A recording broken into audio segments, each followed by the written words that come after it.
Gazette du Togo, une vision sur l'actualité togolaise et sur le monde. Taxi Presse ce vendredi avec Credo TT, le patron du journal Le Médium, Ferdinand Aïté, le patron du journal Alternative et Abi Alpha, le patron du journal Le Rendez-vous. Avant d'évoquer le dossier sur la gestion de l'or noir au Togo, vous savez que ces derniers temps, l'augmentation des prix des produits pétroliers a quand même créé une situation trouble dans notre pays. On va l'aborder, mais évoquons cette autre crise, l'enlisement finalement, disons-le, de la crise dans l'éducation. On annonce une rencontre à la primature cet après-midi entre le gouvernement et les syndicats qui appellent aux différentes manifestations, c'est-à-dire la FESEN, l'UZET et la CZ. Ferdinand Aïté, est-ce qu'il y a une solution encore de sortie de crise dans cette affaire maintenant que les syndicats deviennent nombreux à appeler au mouvement de grève? Au début, c'était seulement la CZ. Espérons qu'ils vont en trouver, parce que la responsabilité du gouvernement, c'est de trouver des solutions à cette crise-là qui met nos enfants à la maison, nos enfants dans les rues. C'est d'autant plus important parce que c'est de l'éducation qu'il s'agit, c'est l'avenir du pays qu'il s'agit. Et cette crise est suffisamment profonde, ou est assez profonde. Et j'étais très surpris la dernière fois qu'en Conseil des ministres, on n'a pas discuté de ce sujet. C'est comme si on est coupé des réalités, ou on est carrément dans un déni des faits. Lorsqu'on a suivi le communiqué à l'issue du Conseil des ministres, on a parlé de tout, sauf la crise au niveau de l'enseignement. C'est comme si un matin, il y a un drame qui se produit dans un pays et le jour d'après, lorsque le gouvernement se réunit, on ne parle pas de ce drame, mais on va parler de combien de tonnes de cacao, de café. C'est l'expression de quoi? Du plus d'intérêt qu'on accorde aux citoyens quand ils les revendiquent. C'est peut-être aussi un autisme du système en place, parce qu'on ne peut pas gérer un pays comme ça. Moi, je l'ai toujours dit. Hier, par exemple, le président Talon au Bénin a reçu tous les syndicalistes face à face. Ils ont discuté pendant des heures. Parce que là-bas aussi, ça bourdonne un peu. Ils ont discuté pendant des heures. C'est ça la responsabilité de ceux qui ont la charge du pays. Ils sont des serviteurs de la nation, en fait. Ce n'est pas des gens qui sont dans leur propre entreprise et nous sommes leurs boys, non. Nous avons tous le pays en héritage et en partage, et nous déléguons la responsabilité de la gestion du pays à certaines personnes qui doivent rendre compte aux citoyens. Et donc quand les citoyens ont des problèmes, il est de leur devoir d'écouter les citoyens que d'afficher une attitude d'indifférence ou de mépris à l'endroit de ce que les citoyens expriment. Donc moi j'espère que ils vont pouvoir trouver une solution cet après-midi à cette crise-là, comme c'est une réunion d'urgence qui a été convoquée. Je n'ai pas entendu de grève encore en l'air pour la semaine prochaine. Non. Et donc ça veut dire qu'au niveau des syndicats aussi, on a un peu pris conscience, ou bien on a baissé un peu la garde, l'histoire de donner une chance aux discussions. Mais le fond du problème, c'est les moyens. Est-ce qu'il y a aujourd'hui les moyens pour régler cette affaire-là? Je parle des moyens financiers, parce que j'ai constaté que toute la semaine, on a tenté de se justifier ou de poser les enseignants aux autres catégories de fonctionnaires en disant oui, les enseignants ont été bien traités depuis des années, on a fait passer des tableaux dans des journaux de la place pour dire... On a fait une communication plus ou moins institutionnelle, mais pas des canaux privés, parce que j'ai vu des tableaux que plusieurs confrères ont diffusés dans leurs journaux, dans leurs parutions, même jusqu'à ce matin, pour dire oui, les enseignants ne sont pas les moins lotis de la société, et il y a des gens... Mais ça aussi c'est une vérité, hein. Quand on conçoit de tableaux, ça c'est une vérité. Mais moi c'est pas ça qui m'intéresse. Ce qui m'intéresse, c'est que les gens ont mis des revendications sur la table du gouvernement depuis des années. Et même certains avaient même été manipulés à l'époque par le gouvernement pour fragiliser d'autres mouvements, en leur promettant qu'on vous fera un statut particulier. Vous n'avez pas fait le statut particulier, vos propres turpitudes vous ont rattrapé, mais il faut assumer. Moi, c'est pas les histoires de...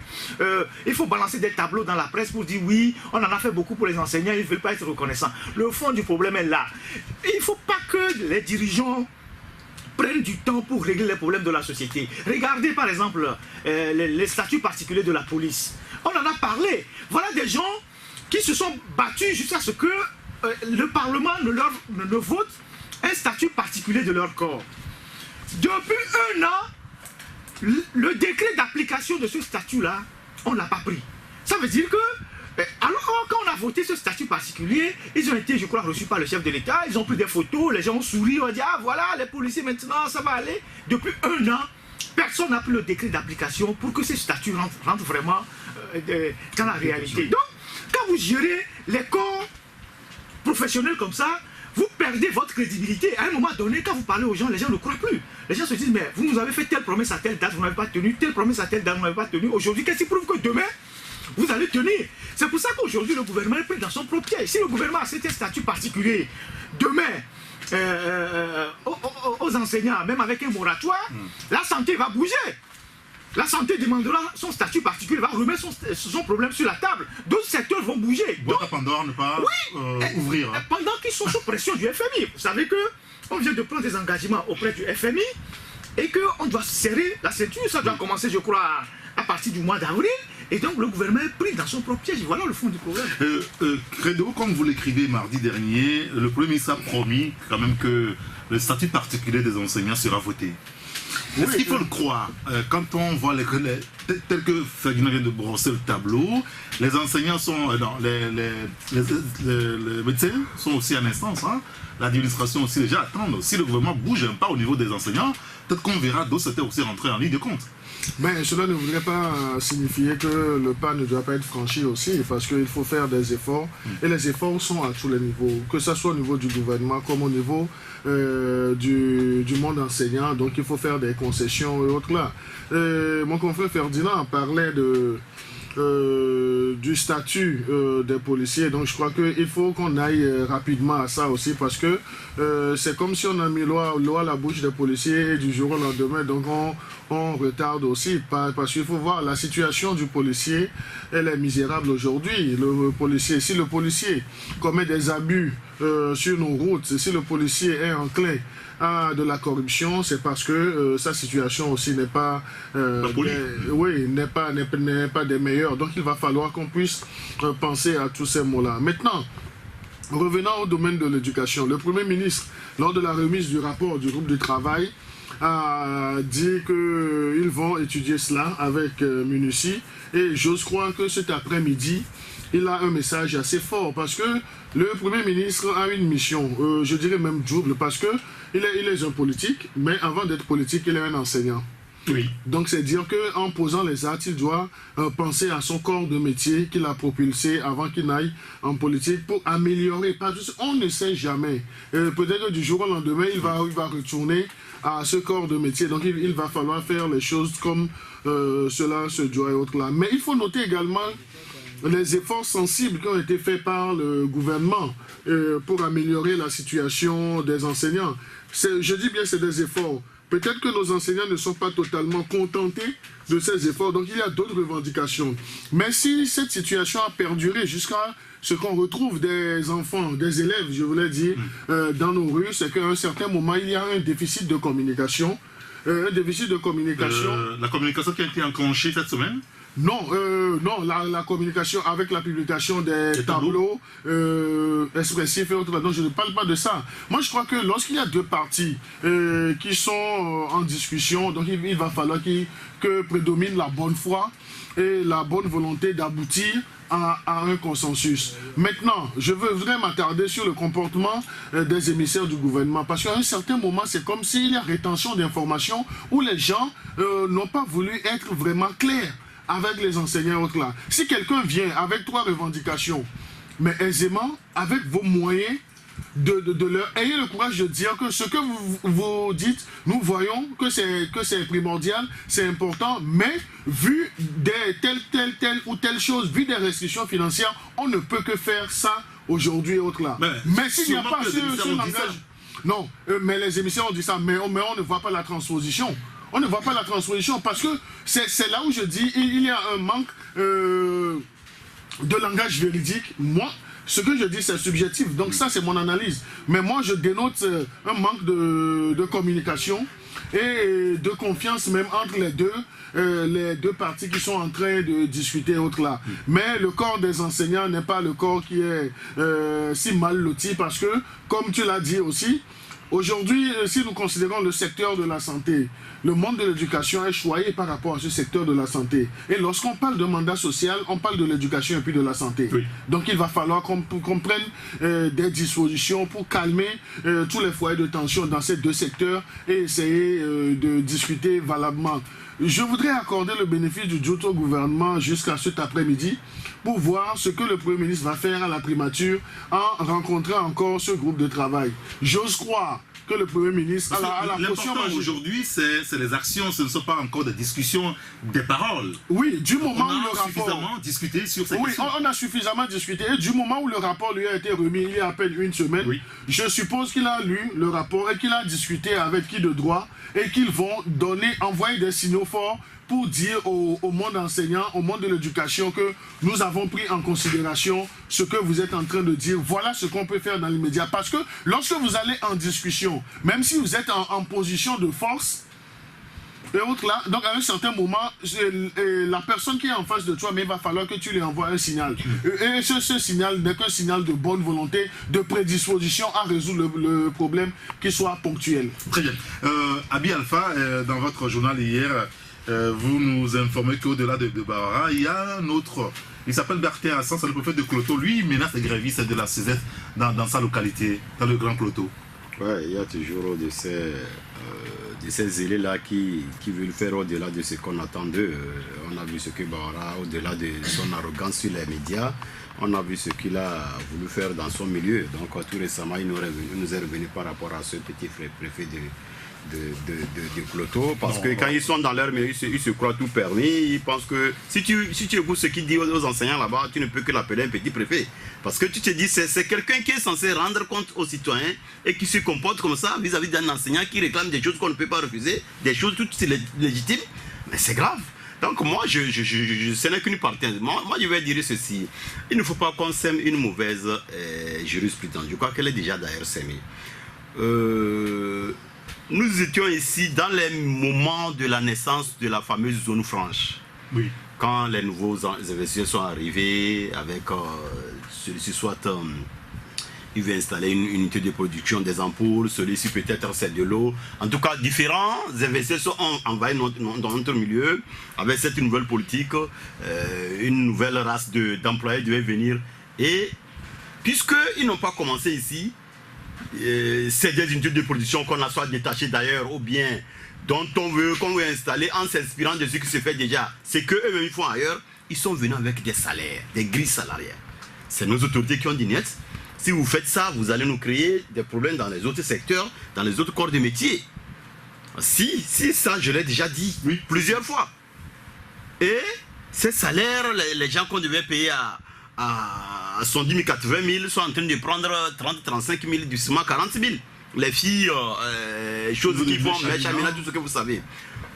Une entreprise de sécurité privée comme SAS, qui est morte, qui n'est plus là actuellement, quand elle est venue, le monsieur Leblanc et sa femme devaient commencer les salaires de ces agents de sécurité privée là à partir de 100 000. C'est au niveau de nos étudiants. Ah, si toi tu commences comme ça, sécurité privée avec 100 000, les soldats même vont quitter les garnisons pour revenir chez toi. C'est comme ça. Et depuis, puisque le monsieur était parmi les premiers les pionniers à avoir investi dans ce domaine au Togo, même si à un moment donné il a dû laisser presque 1000 employés au creux des vagues. Nous sommes sur le dossier, la dernière fois nous avons parlé un peu. Si. Donc, et on est en train de voir ce qu'actuellement ces agents-là qui font des travaux risqués sont en train de prendre. Donc on ne peut pas, au nom d'une certaine possibilité de réveil, de velléité dans d'autres corps de métier, continuer par maintenir les enseignants, c'est-à-dire dans cette, je ne dirais pas galère, mais dans cette injustice. Aujourd'hui, tu sais, un État finira par régler le problème des enseignants. C'est évident que d'autres secteurs aussi se mettront en érection. Eric, quand les gens vont comparer différents corps de métier et pour conclure que l'enseignant n'est pas le plus malheureux, est-ce que l'enseignant fait le même travail que les autres corps de métier? L'enseignant, moi là où je suis à Bielfa, je ne peux pas enseigner. je trouve ce métier très contraignant. Je ne peux pas, tout le monde ne peut pas enseigner. Oui. Est-ce que l'enseignant fait le même travail que ceux avec qui on l'a comparé? Est-ce que dans la vie pratique, dans la vie de tous les jours, l'enseignant a les mêmes opportunités que les autres corps de métier avec qui on le compare? Là où toi et moi, combien si tu prends, même si c'est un enseignant, tu prends un répéteur, combien tu peux les payer? Combien tu peux les payer à côté pour que, à côté de son salaire, il puisse continuer par arrondir les trucs? Donc, c'est trop facile de comparer deux trucs. Pourquoi vous n'avez pas à comparer l'enseignant togolais à l'enseignant du Niger, du Burkina, du Bénin à côté? Faites cette comparaison aussi. C'est trop facile de dire que l'enseignant n'est pas le mieux loti. Et qu'on ait discuté avec ces messieurs depuis des années, on reconnaît ce qu'ils demandent légitime, les primes de salaire, tout ça, la salutaire, tout ce qu'ils demandent, ce n'est pas de la mer à boire. Et à un moment donné, on est en face, soit il n'y a pas de moyens. Au lieu de trouver autre langage, vous publiez des tableaux comme quoi il n'est pas le plus malheureux. Depuis là, quand vous échangez avec eux, tantôt c'est avec le PM, tantôt c'est avec le ministre de la Fonction publique, tantôt on met les commissions d'éveil, machin, tout le temps qu'on a perdu avec eux, pour vous occuper de leurs revendications. Vous n'avez pas ces tableaux-là depuis? Mais c'est trop facile. Et puis au sommet d'un État, l'État c'est une continuité. Si tu es aujourd'hui ministre de l'éducation, tu pars demain. Quand Haïti viendra, il continue à partir de là où il ne reprend pas zéro ce que tu as fait. Les informations sont censées de ministère à ministère, de ministre à ministre, du même portefeuille, sont censées être passées pour qu'on sache ce qu'on fait. On ne peut pas dire qu'aujourd'hui, qu'ils sont conscients du comparatif entre l'enseignant et les médecins, ou bien tout ce que vous savez. C'est trop facile quand même. Oui, lorsqu'on évoque tout ça, on oublie aussi que les salaires des ministres ont augmenté, les avantages des ministres aussi. Et pourquoi eux ne sortent pas des tableaux pour leur cas, pour dire que depuis qu'ils sont là, ils ont vu, les députés aussi, ils ont vu leurs avantages quadruplés pour certains. Aujourd'hui, les ministres, ils sont bien lotis. Et d'autres sont encore plus lotis lorsqu'ils puissent dans la caisse du contribuable, comme nous sommes tous pour construire des grandes maisons. Les enseignants... Non, un ministre qui prend de l'argent du contribuable va être traduit en justice. Au Togo, ne traduit pas. Quand tu voles au Togo, tu as la promotion. La preuve, les gens ont fait disparaître l'argent des routes. On ne leur dit rien. Tout le monde a fait le constat que l'argent de la route a disparu. Mais ces ministres sont encore au gouvernement. Donc ça, c'est une preuve palpable. Donc je crois que moi, je déplore cette instrumentalisation que le gouvernement a voulu faire depuis quelques jours en faisant publier des tableaux pour dire que oui, que les enseignants ne sont pas les plus malheureux. Non, il n'avait pas à faire ça. C'est une mauvaise communication. Parce que, comme Abil a dit... Non, ça, on restitue juste la vérité. C'est une mauvaise... Non, ils sont en train d'opposer des corps professionnels. C'est la réalité, c'est ça. Ils sont en train d'opposer des gens. C'est ça, ils sont en train d'opposer les gens. C'est pas normal. Parce que, comme Abil a dit, le travail que l'enseignant fait, celui qui est dans l'administration normale ne le fait pas. Celui qui est dans l'administration normale, il va au travail, il fait 8 heures de boulot, il rentre à la maison, parfois même pas 8 heures. Les gens vont au boulot, ils font pratiquement rien. Certains, ils font des photocopies seulement toute la journée, et après ils se promènent, ils mangent et puis ils retournent à la maison. L'enseignant, il prépare des cours, il donne les cours, il revient à la maison, il corrige des feuilles, il corrige des devoirs, il veille toute la journée, il doit travailler, il doit faire des recherches. Et vous savez très bien que sur l'ensemble du territoire togolais, il y a plus de 60% des établissements ou des localités qui n'ont pas d'électricité. Quand l'enseignant revient à la maison le soir, il faut qu'il corrige les feuilles à la lampe, je sais pas, avec une lampe à pétrole.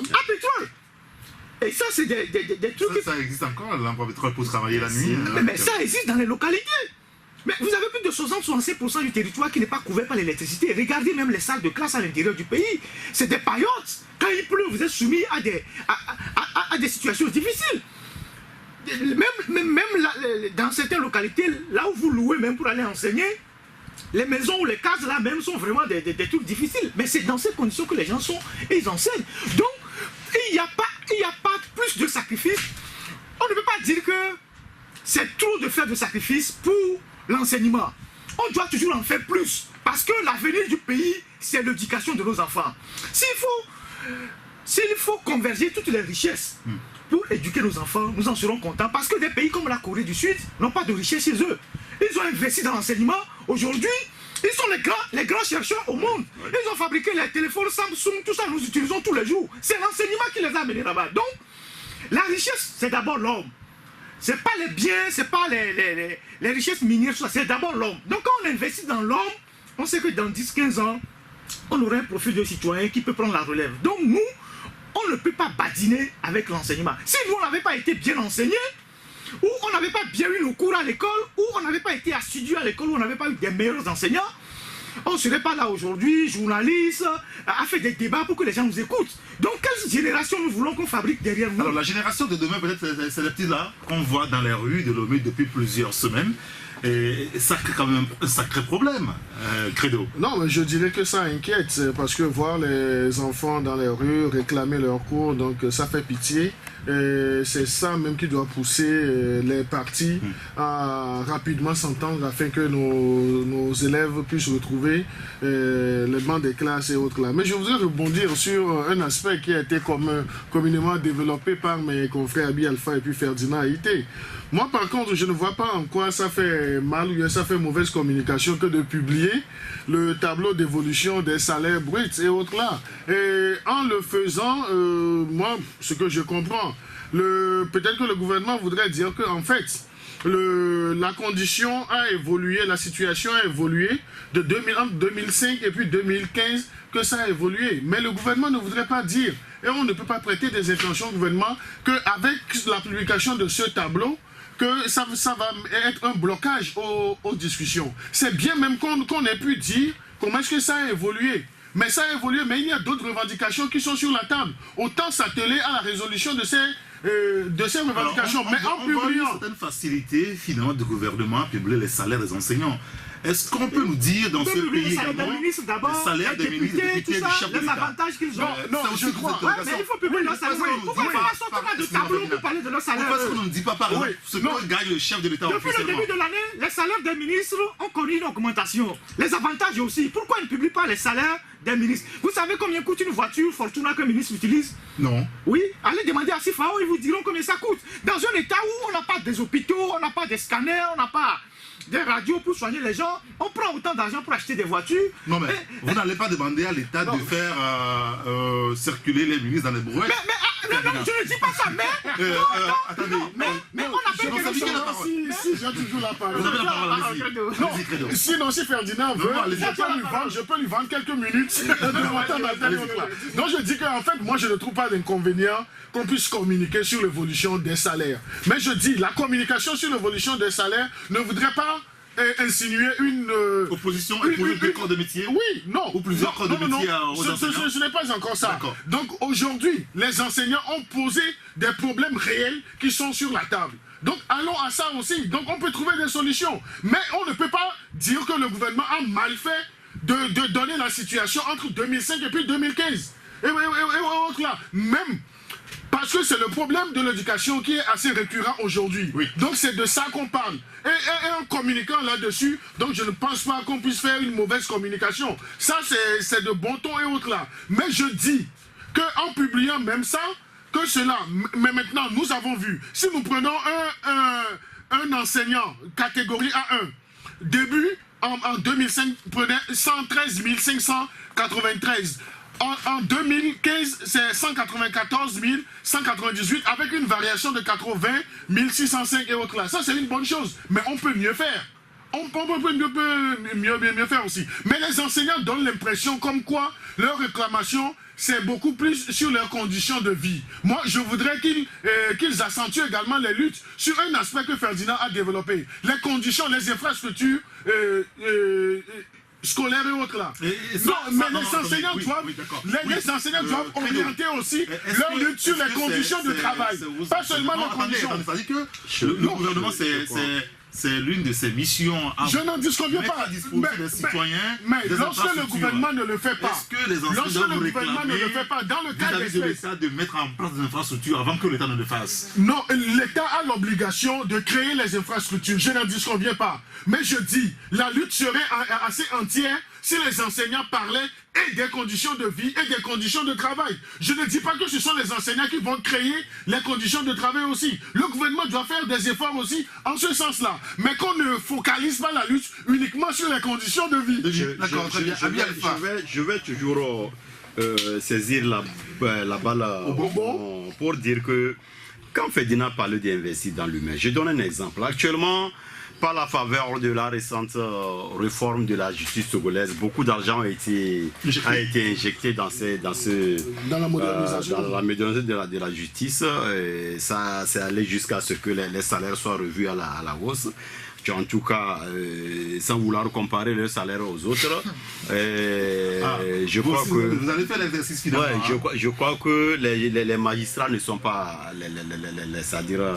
les mal lotis actuellement dans ce pays. Depuis que ce salaire, tout le monde envie les magistrats avec leur nouvelle structure.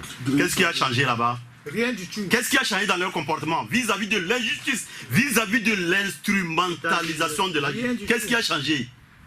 Le salaire est revu à la hausse. Qu'est-ce qui a changé? Tu ne peux pas savoir le nombre de dossiers que nous avons dans nos tiroirs, dans nos congélateurs, qu'on n'a pas fini de recouper pour publier par rapport aux magistrats. Par rapport, quand on te dit que on vend des biens des héritiers à 440 millions, et que quelqu'un comme ça, parce que auxiliaire de justice, il fait mes basses là-dessus, et depuis là on ne dit rien. Tu te rappelles, on a publié. Oui.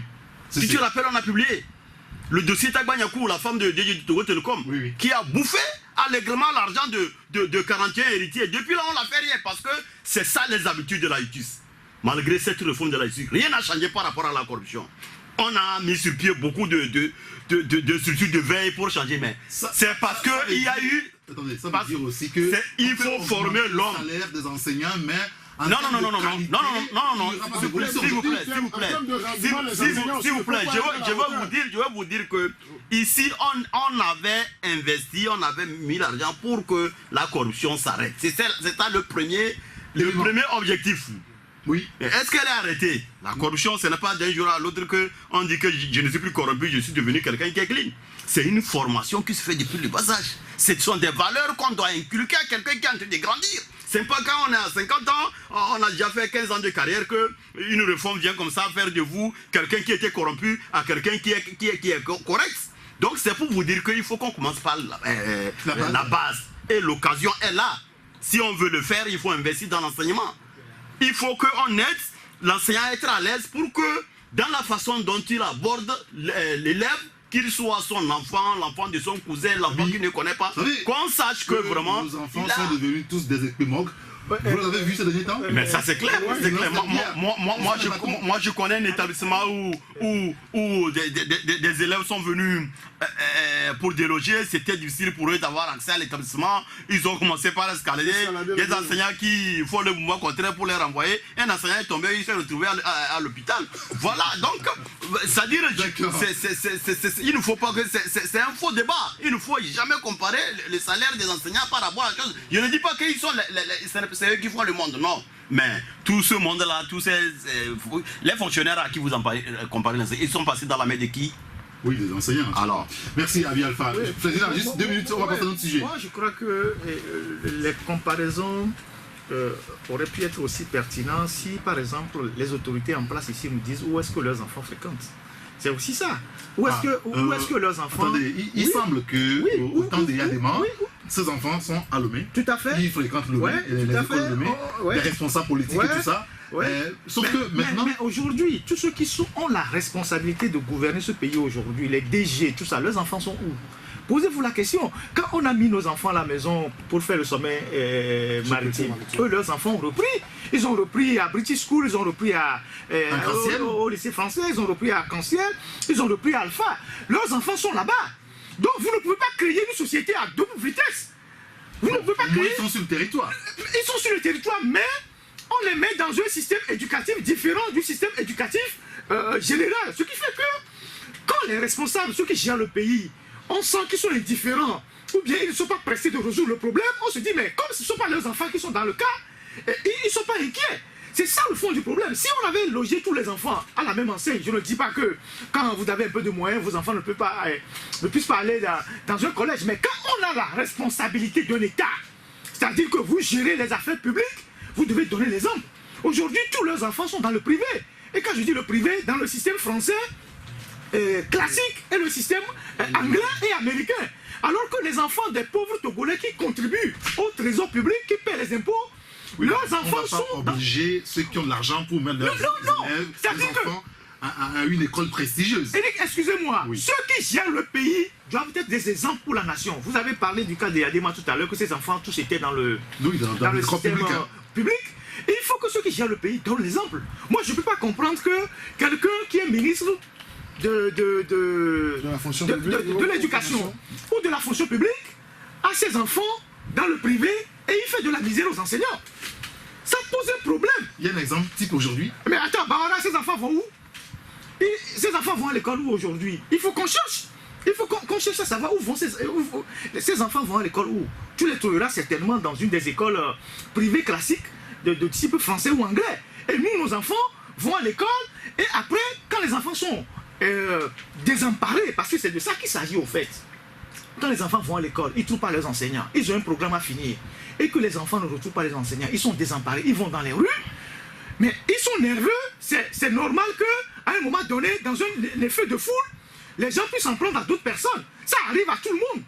Ça arrive à tout le monde, c'est pas nouveau. Il faut les déplorer, mais il fallait faire en sorte que les enfants ne se retrouvent pas dans la rue. Et puis en plus, je voulais dénoncer quelque chose. La dernière fois, j'ai vu on a déversé les militaires au lycée technique de Gomé. Mais il faut qu'on fasse attention dans ce pays. Quand moi j'ai vu les images, ça me rappelle les images de 2005. J'ai vu des militaires tenus des gourdins dans un lycée technique. Des militaires avec des gourdins. Sauf qu'en 2005, ils avaient des clous sur les gourdins. Et ils ont frappé des élèves avec des gourdins et des bâtons. Depuis quand on apprend dans un pays à une armée à aller maintenir l'ordre avec des gourdins? Les enfants sont violents. Même si les enfants sont violents, les militaires ou les policiers ou les gendarmes ou les forces de l'ordre sont formés à maintenir l'ordre, mais pas avec des gourdins et des bâtons pour frapper des enfants. Et ça, c'est assez inquiétant s'il y a des gens dans ce pays qui donnent de l'ordre pour sortir des militaires. Ça veut dire que dans nos casernes, on fabrique des gourdins. C'est dangereux. Merci beaucoup Ferdinand Haïté. Je voulais qu'on aborde un autre sujet et très rapidement parce que depuis un moment on parle de la corruption, on évoque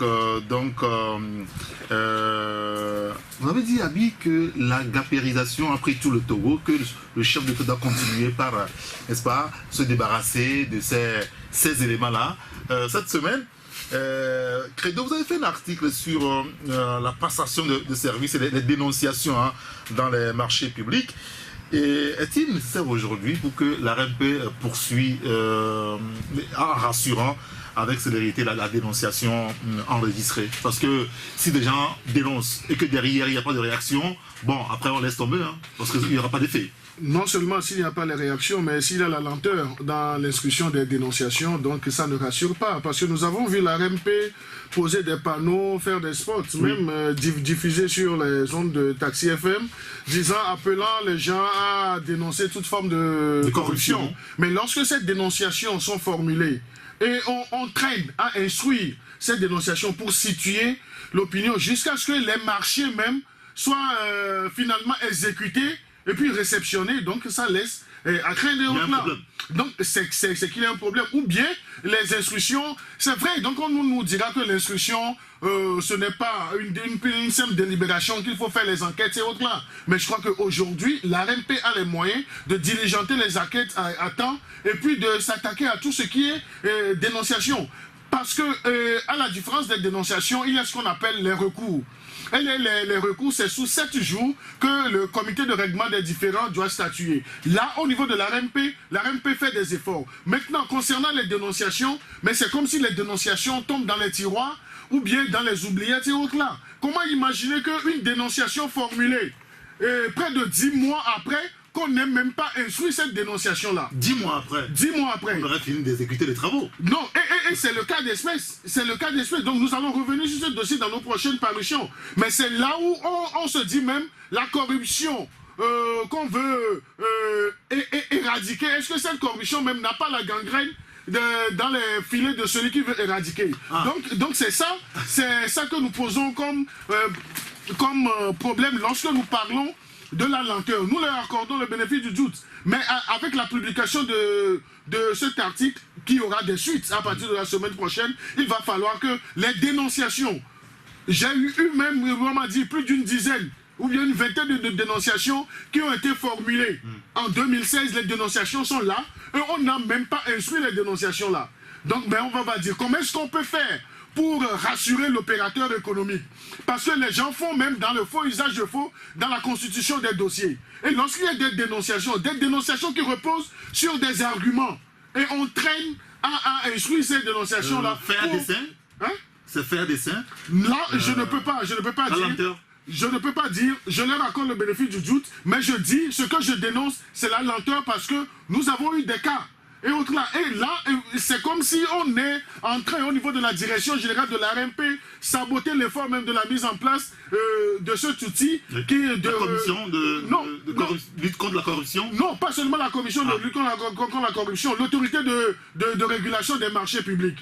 Mais l'autorité de régulation des marchés publics, à ses débuts, a inspiré confiance. Mais aujourd'hui, lorsqu'on a mis des mécanismes de dénonciation en place, et les gens suivent les mécanismes-là, ils n'ont pas de répondants des mois, une dizaine de mois après, mais est-ce que les gens auront encore le courage d'aller dans cette dénonciation-là? Donc ça, c'est la grande inquiétude. Et donc là, je dis, j'accorde le bénéfice du doute à l'autorité de régulation des marchés publics. Mais nous avons l'impérieux devoir de dénoncer cette lenteur-là. Et la grande question, tu l'as posée, est-ce que cette lenteur est à dessein? Ça dépend de qui vous dénoncez. C'est possible. Qui vous dénoncez. Il y a quand même un travail...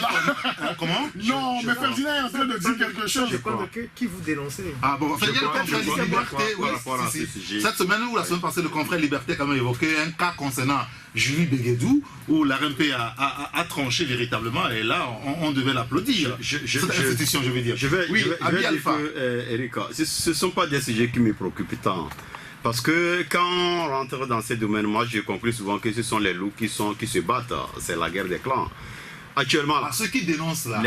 Non, ça veut dire toute cette histoire de politique de quoi RMP, RMP là. Pour moi là. Non, c'est RMP. Je ne refuse pas. Je te donne un exemple pour que tu comprennes. Allez-y. Actuellement, quand tu vas au grand marché, le circuit d'importation des marchés, des pagnes, est-ce que c'est encore les nanabèzes? Non.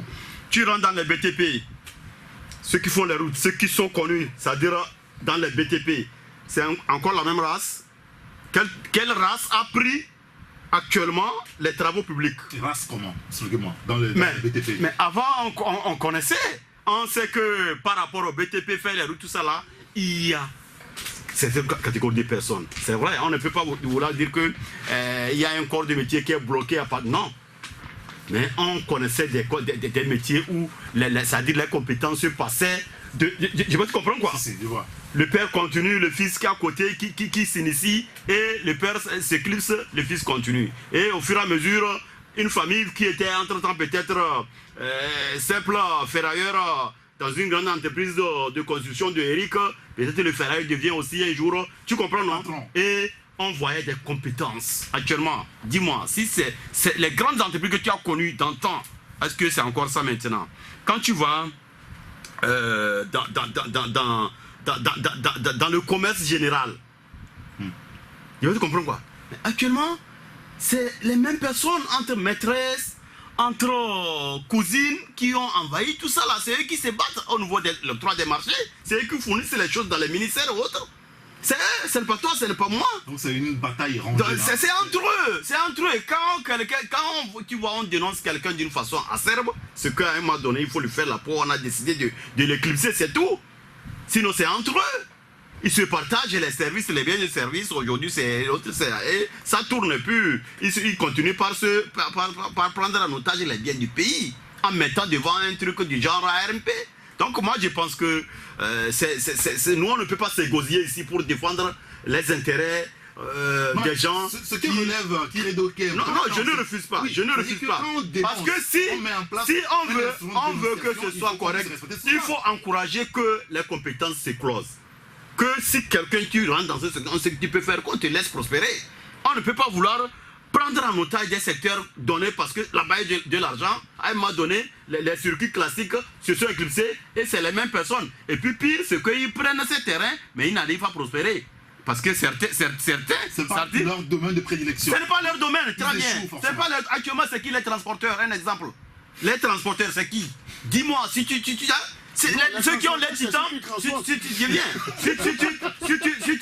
si tu rentres dans le transport, on dit que il y a le titan là, les 12 titans là, c'est pour telle personne. Si ce n'est pas un officier, si ce n'est pas un ancien ministre, c'est les gens, c'est parmi les barons. Dis-moi, si les transporteurs classiques, tu les connais encore dans le transport. Donc aussi longtemps que cela va continuer, que l'économie nationale va être sectarisée, vous allez toujours crier en vain. Oui, si Ferdinand le permet, donc je voudrais ajouter un mot rapidement pour dire, en fait, nous devons saluer la mise en place de ce outil de l'autorité de régulation des marchés publics, parce que dans l'espace UMOA, donc il y a des normes dans la chaîne de passation des marchés et autres là.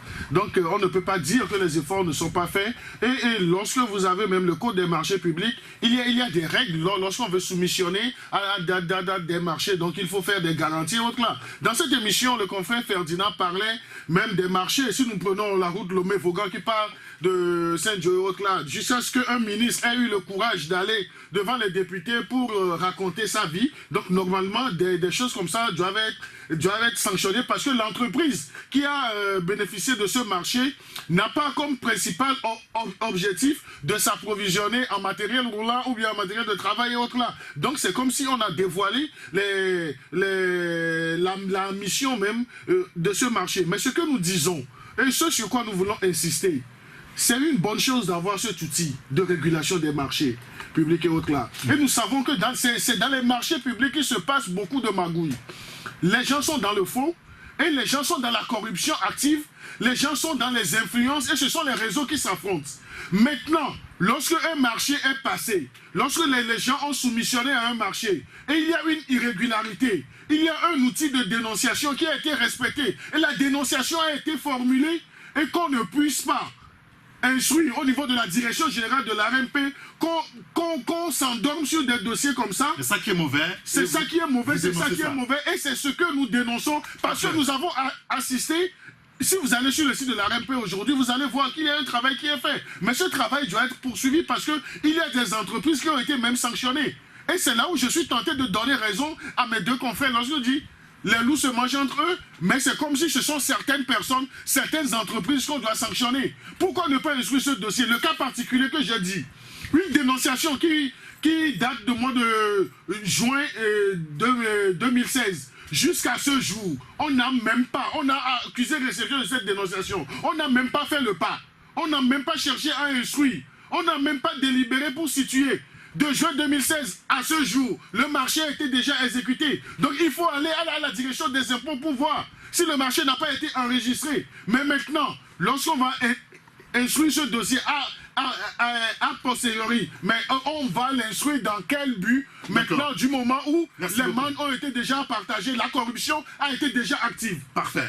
Ferdinand veut acheter un mot là-dessus. Moi, je crois que c'est ce qu'Abi a dit, au fait, en répondant à Credo, en disant que dans un système aussi sectarisé comme le nôtre, dans un système qui fonctionne en réseau, où les gens se tirent dessus, c'est pas évident qu'on puisse appliquer les tests, vous voyez. C'est-à-dire que la RMP, c'est bon, mais je disais tout à l'heure, Credo, ça dépend de qui vous dénoncez. Vous voyez, quand le gouvernement lui-même ne donne pas l'exemple, le gouvernement lui-même passe des marchés de gré à gré. Et vous ne pouvez pas dire que dans ce pays-là, regardez un peu ce qui se passe en France. C'est-à-dire que quand vous avez la gestion des affaires publiques, vous devez être un homme exemplaire. Parce que c'est l'argent du contribuable que vous dépensez. Même l'habit que vous portez, les gens ont un jugement là-dessus. La montre que vous portez, les gens ont un jugement là-dessus. Vous ne pouvez pas dire aux gens, par exemple, écoutez, serrez la ceinture, il n'y a pas l'argent pour payer les enseignants. Quand vous portez une montre Rolex, alors que vous êtes au service de l'État. C'est ce qu'on reproche par exemple à quelqu'un comme Fillon en disant mais il se fait offrir des vestes de 13 000 € alors que bon, parce que quand vous ça choque l'opinion parce que vous demandez aux populations de faire des efforts mais les gens voient que vous vivez comme un prince arabe ou bien un sultan, vous voyez, ça choque. Quand vous allez en France, les journalistes, comme ils sont très bien renseignés, quand vous portez une cravate, ils essaient de voir cette cravate-là. Est-ce que c'est Hermès? Est-ce que c'est quoi? Le costume. Le costume, vous l'avez pris où? Parce que quand vous êtes aux affaires publiques, c'est comme ça. Mais quand vous n'êtes plus aux affaires, vous pouvez porter ce que vous voulez. Vous prenez quelqu'un comme Laurent Fabius. Il est l'un des plus riches. Quand on avait fait, les gens avaient déclaré leur rapport au gouvernement, il était l'un des plus riches. Mais il ne pouvait pas prendre une cravate à 5 000 € à partir du moment où il était aux affaires. Parce qu'il est au service de la République. Mais quand il n'est plus aux affaires, il peut prendre sa cravate de 10 000 €, personne ne criera scandale. Merci beaucoup. Voilà, c'est ce que moi je pense. Sur le dossier. Alors, il y a un autre dossier, Abi, on va y aller, c'est par rapport donc à l'or noir au Togo. Vous évoquez dans votre article hier la face émergée d'une déconfiture. Pour vous, ils ont été délogés de la haute mer ou de la mer en eau profonde. Et les dieux du pétrole se déplacent maintenant à la pompe, c'est ça? Oui, c'est tout un scandale. Tu sais, ça nous avons décidé de publier, de commencer, ne serait-ce que pour commencer une série de publications depuis la dernière majoration des prix du pétrole. Et on a l'impression que de plus on avance, plus on a la conclusion que la gestion du pétrole, au fait, ça échappe vraiment à beaucoup d'autorités, contrairement à ce que à première vue on est tenté de croire. Je vais vous faire une anecdote. Oui, rapidement. Un baron pas des moindres, un conseiller éternel a dit dans des milieux que c'est par WhatsApp que beaucoup de ministres ont découvert que les prix des produits pétroliers ont été revus à la hausse. Que c'est par WhatsApp. Le gouvernement qui a annoncé ça. Que c'est par WhatsApp que beaucoup de ministres ont découvert que les prix ont été revus à la hausse. Ce n'est qu'une parenthèse pour vous faire comprendre. Donc ça vient confirmer les appréhensions que nous avions, ça vient confirmer les dossiers que nous avons fait depuis longtemps. Tu sais, vous n'êtes pas sans savoir que il y a quelques mois, l'ONG Public Eye a publié, si je peux me permettre cette éthologie. Donc l'ONG a publié un rapport de 160 pages sur le trafic des produits pétroliers au large de nos côtes, notamment à 15 mètres de la côte togolaise. Les grands tankers venaient mouiller là-bas, on fait des mélanges toxiques qui sont hors normes, qui ne sont pas autorisés. Et on fait ces mélanges, et à partir de ces mélanges, d'autres petits bateaux, à partir des grands tankers, viennent faire le transbordement et ils alimentent différents pays de la sous-région.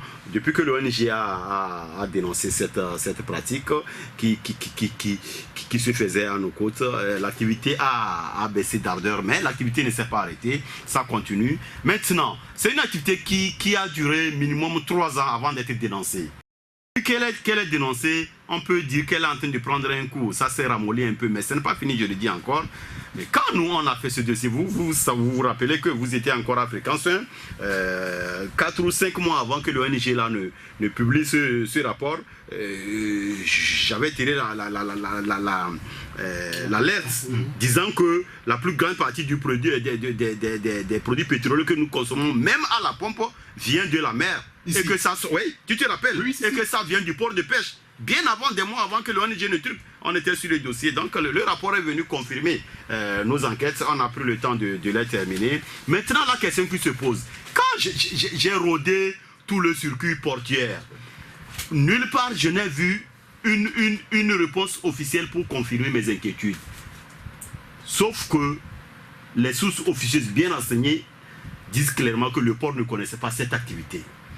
La capitainerie ne peut pas te dire combien de bateaux sont passés par là, depuis quelle date l'activité a commencé. Les bateaux qui mouillent sont censés verser par quinzaine 1,5 million à la caisse du port. Est-ce que ça se verse? Je ne crois pas, ça ne se verse pas. Donc c'est tout un scandale en haute mer qui s'est fait pendant 3 ou 4 ans.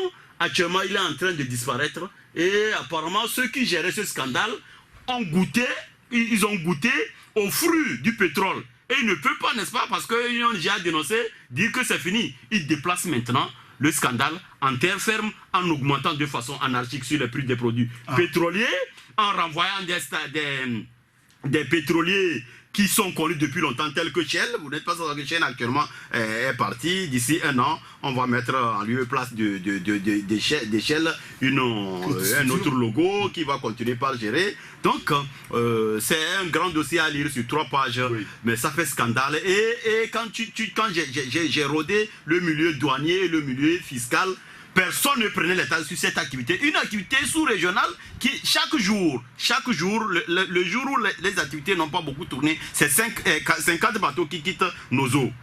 C'est 50, le jour où ça n'a pas tourné, c'est 50 bateaux. Un 29 décembre, un vendredi à 21h, les images là-dedans nous ont permis de compter, ce sont 10 bateaux.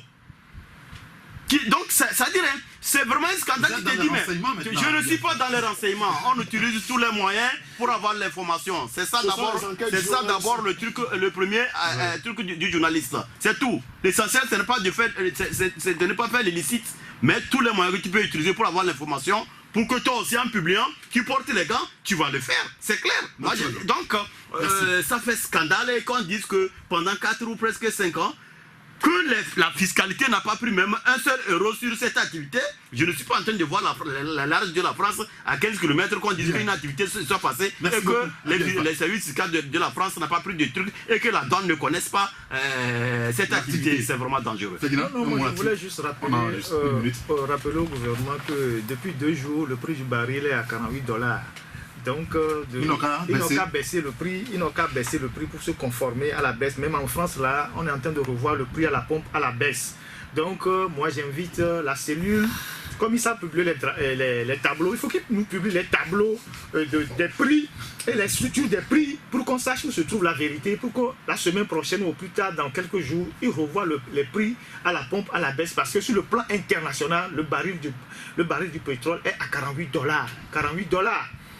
Le Brent. Oui. Donc, moi, c'est ce que je peux dire pour compléter le dossier. D'accord.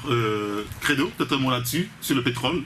Non, mais moi je dis, il va falloir qu'au niveau du gouvernement, surtout au niveau de ce comité de fixation des prix qui fonctionne comme une mafia dans une république, qu'on puisse connaître la structure des prix, la vérité des prix. Et lorsqu'on nous dit qu'on fait les stocks trimestriellement, donc la récente augmentation ne peut pas justifier cela parce que le trimestre n'est même pas encore passé.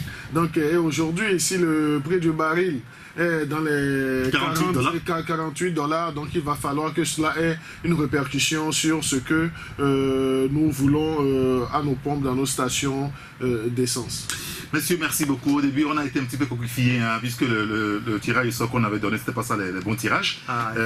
Les quarts de finale, le réel maintenant, c'est Atlético Leicester City, Borussia Dortmund AS Monaco, Bayern de Munich Real Madrid, c'est du lourd. Et puis la Juventus FC Barcelone. Donc voilà les quarts de finale de la Ligue des Champions. Et ça démarre bientôt. J'espère que le football ne va pas toujours déboucher sur des drames. Moi, je vois des gens qui suivent les matchs et puis après qui se poignardent pour tel.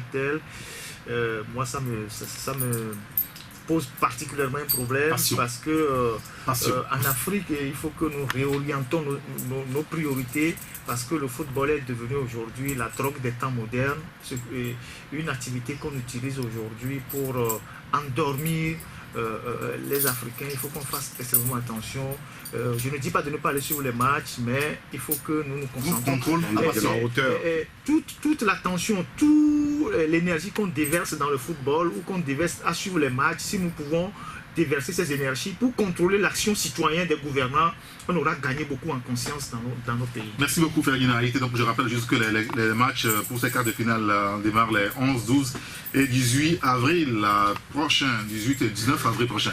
Merci beaucoup Abi Alpha, le patron du journal Le Rendez-vous, Ferguina était le patron du journal L'Alternative et Credo était le patron du journal Le Médium. Merci à vous et à tous ceux qui nous suivent également sur YouTube à travers le site, je vais y arriver, lagazettedutogo.com. Voilà, donc merci à vous et à très bientôt. Bon week-end. La Gazette du Togo, une vision sur l'actualité togolaise et sur le monde. Rejoignez-nous sur le www.lagazettedutogo.com ou sur nos comptes Facebook, Twitter et YouTube. Pour tout contact, écrivez à contact@lagazettedutogo.com ou appelez le 92 80 88 53. La Gazette du Togo, c'est l'information en continu.